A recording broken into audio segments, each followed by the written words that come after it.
Hey everyone, welcome back to Warhammer 40k. Life's going pretty good. I'm having a great time. I'm enjoying myself. Oh, that is so cool. This jetpack is too much fun. I think this game's done a good job making you feel like a space marine. So, orcs, I talked a little bit about like their temperament. Like sometimes it can be the comic relief. And if there is comic relief in a Warhammer game, like it's usually in the form of the orcs. Though I've seen some witty banter from Imperial Guardsmen too. But that's more just the I think stylistic choices of the writers. Orcs I don't know a whole lot more about. I've never been the biggest fan. I like the orcs a lot. I think they're great, but they're not my favorite faction, so I don't know a lot about them. And the other thing too is that as far as like the books are concerned, there's not any Warhammer 40k books on orcs, or where the perspective of the books is from the orcs. It's mostly from the perspective of the Space Marines or the Imperial Guard. Which I guess that makes sense because that's probably the easiest to write for. And same reason why we haven't seen like much on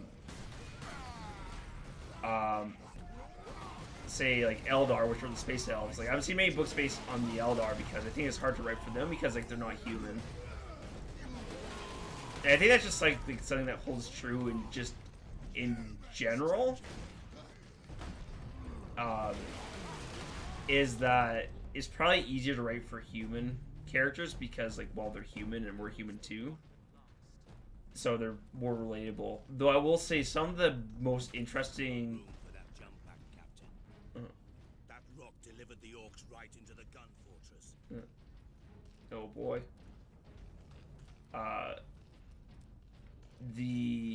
What was I gonna say? Yeah, the most interesting books I've read have actually been from the perspective of one faction in particular that's not the Space Marines or the Imperial Guard. I'm almost positive you'll see them in this game, so I'm gonna like keep a tight lip about them. Until we get there, because I think for some of you guys, like you might actually be surprised. And once we get to that part, there's gonna be a lot for me to talk about because there's a lot of history and lore I can talk about with that. Which I guess to that point, if you guys don't like me talking about Warhammer 40k lore, like I realize this is like I think my 6th episode or my 5th episode where I've been talking about this. Please let me know because I can put a lid on it. I just thought that because you know I like this series or this franchise so much that. Talking about like the history, well, not necessarily the history, but just giving you guys some factoids about like the world would be interesting because that's something I think I can deliver on. Because not to be Bobby Big Wheels and pump my own tires, but it wouldn't surprise me if my knowledge of Warhammer 40k was better than some individuals. Because again, like I'm a big fan of this franchise. It's pretty sick.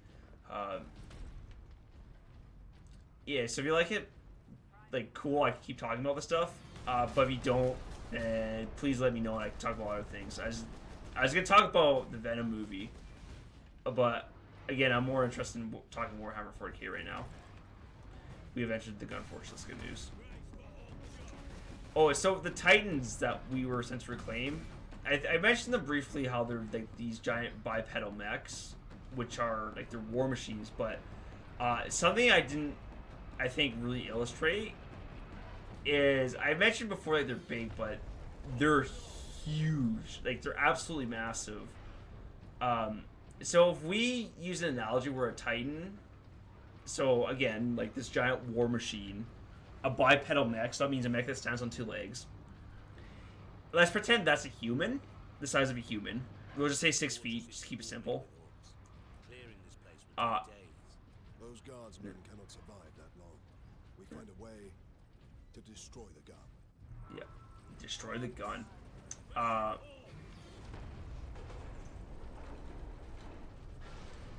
Space Marine? Access to experimental vengeance launcher granted. A vengeance launcher. That sounds promising. Yeah. Right trigger fire. Oh, right bumper to detonate.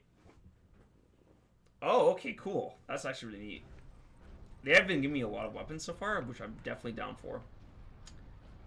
A Space Marine wouldn't even be the size of a toe of a Titan.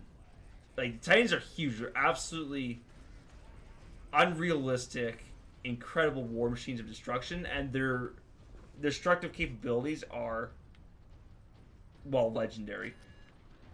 Like, to the point where if, say, the Imperium got into battle with an enemy and they deployed a Titan, the Titan would easily turn the tide of battle. But also, if they lost the Titan on the field, they would probably send several hundred Space Marines to try and reclaim the relic. And this is why, like, they're deploying Space Marines to this world, because Titans are just so powerful that they can't really afford to not only lose them, but to have them fall into enemy hands, because that would be absolutely devastating. And I don't know if we will see a Titan in this game, but I hope we do, because that way it will help illustrate the sheer scale of it. Whoops.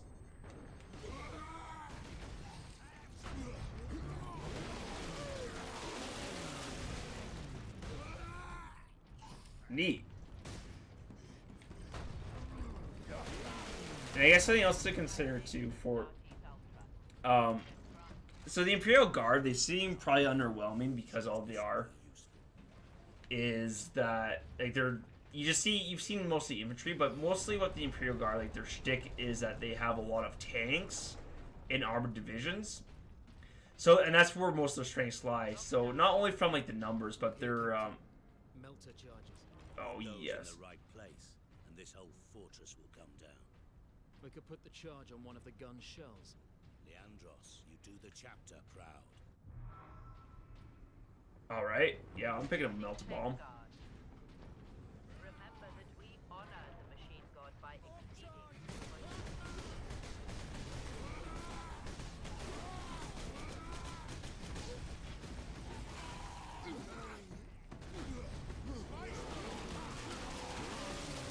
So, back to my original point before I got distracted by people talking again.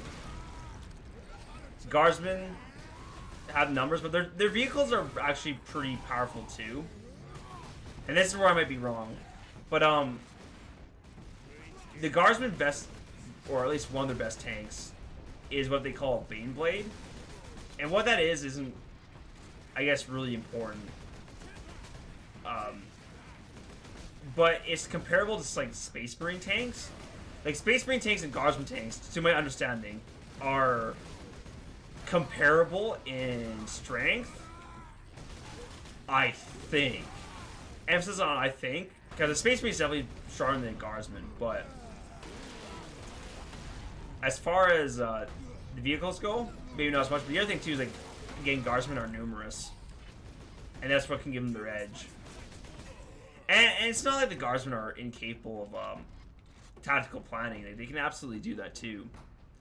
And there's so many variables when it comes to combat between, like, any of the races. That was what. Well, first of all, that's what makes the game or the franchise interesting.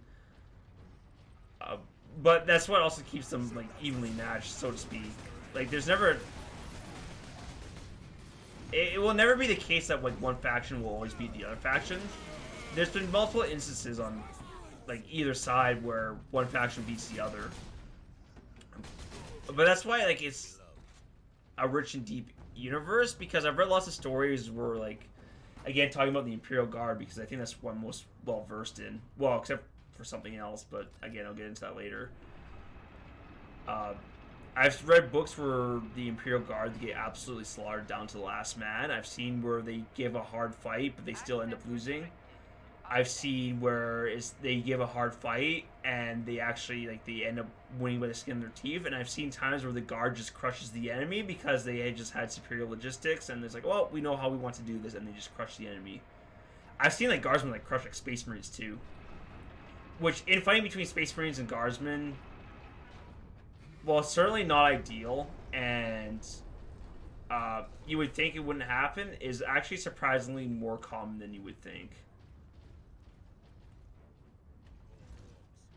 And there's a reason for that.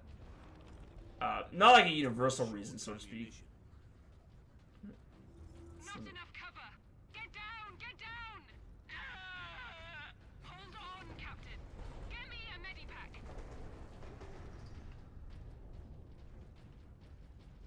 Yeah, so it looks like, you know, the guardsmen were fighting and losing in this case. This is one of those instances where the guardsmen weren't doing so well. Which, I mean, this makes sense considering how this is a Space Marine game and not a Imperial Guard game. If this was an Imperial Guard game, which I think that would be interesting to see. I think it would be a different story.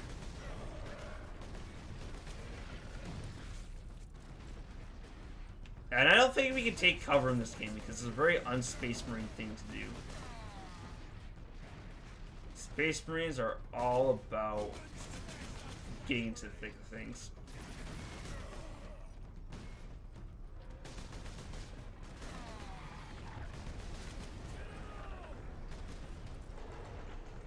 I thought I heard a squig. That's one. That's two. Alright, I'm actually going to end the episode here. But thank you all for watching. It's been a great deal of fun. And I'll see you guys next time. So until then, bye!